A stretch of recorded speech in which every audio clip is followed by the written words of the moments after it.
તો એચએનજીયુના નામે વિદ્યાર્થીઓ સાથે છેતરપિંડી થતી હોવાની ઘટના સામે આવી છે।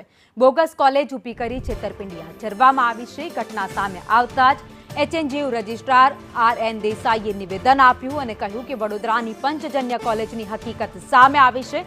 વિદ્યાર્થીની સર્ટી લેવા માટે આવ્યા હતા ત્યારે આખો મામલો સામે આવ્યો। ટ્રાન્સક્રિપ્ટમાં સહી કરનાર ઇન્ચાર્જ રજિસ્ટ્રાર હતા, જેમનું વર્ષ 2022માં નિધન થઈ ચૂક્યું છે। એચએનજીયુમાં આવા કોઈ જ એક્સટર્નલ કોર્સ થતા નથી, ચાલતા પણ નથી। સમગ્ર મામલે હાલ પાટણ બી ડિવિઝન પોલીસને તપાસ સોંપવામાં આવી છે। એચએનજીયુ દ્વારા જે સમગ્ર કૌભાંડને બહાર પાડવામાં આવ્યું છે, એક વડોદરાની નવસારી ખાતે રહેતી વિદ્યાર્થીની અહીંયા આવી જ્યારે ટ્રાન્સક્રિપ્ટ સર્ટી લેવા માટે ત્યારે સમગ્ર કૌભાંડ બહાર આવ્યું હતું। આપણી પાસે જોડાઈ ગયા છે યુનિવર્સિટીના રજિસ્ટ્રાર સાહેબ। સૌથી પહેલાં તો આપણે જણાવીશું કે સમગ્ર કૌભાંડ હતું તે કેવી રીતના બહાર આવ્યું હતું, શું મામલો છે? એ વિરાની નામની વિદ્યાર્થીની અઠવાડિયા પહેલાં પોતાની ટ્રાન્સક્રિપ્ટ અને માર્કશીટનું વેરિફિકેશન કરવા માટે નવસારી વલસાડથી અહીં આવેલી હતી।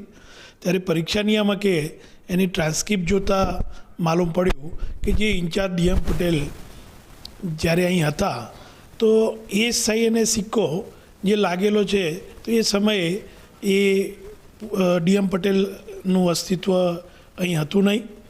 બીજું કે જે માર્કશીટ છે 2009-10ની બીબીએની એ બરોડા એટલે કે યુનિવર્સિટી આવું એક્સટર્નલ પ્રોગ્રામો કોઈ ચલાવતી ન હતી, એટલે એના ઉપર પણ જે સહી અને સિક્કો ઇન્ચાર્જ ડીસી પટેલનો હતો।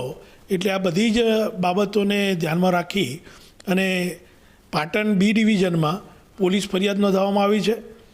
બીજું કે યુનિવર્સિટીની જે માર્કશીટ છે એના 6 લેયર છે, એટલે આ માર્કશીટનું ડુપ્લિકેશન કોઈ કરી શકે એમ નથી। એટલે સખત ફીચર સાથેની માર્કશીટ છે, પરંતુ આવા જે વિદ્યાર્થીઓ છે કે એક્સટર્નલ છે, ઓનલાઈન છે અને એવી રીતે ડિગ્રીઓ મેળવે છે, એમને પણ આ દાખલા ઉપરથી સમજવાની જરૂર છે। ચોક્કસથી તો આ હતા આર.એન. દેસાઈ સાહેબ કે જેમણે કહ્યું હતું કે જે વિદ્યાર્થીઓ માત્ર ઓનલાઈન પરીક્ષા આપીને ઘેર બેઠા સર્ટી લેવા માગતા હોય છે તેમના માટે આ ચેતવણીપૂર્વક કિસ્સો છે, કારણ કે આવા જે લેભાગુ હોય છે તેમનો કોઈ કેમ્પસ નથી હોતું અને તે અંતે જઈને વિદ્યાર્થીઓના ભવિષ્ય સાથે ચેડા કરતા હોય છે, જેને તેમને ભોગવવાનો વારો આવે છે। યશવંત પટેલ, સંદેશ ન્યૂઝ, પાટણ।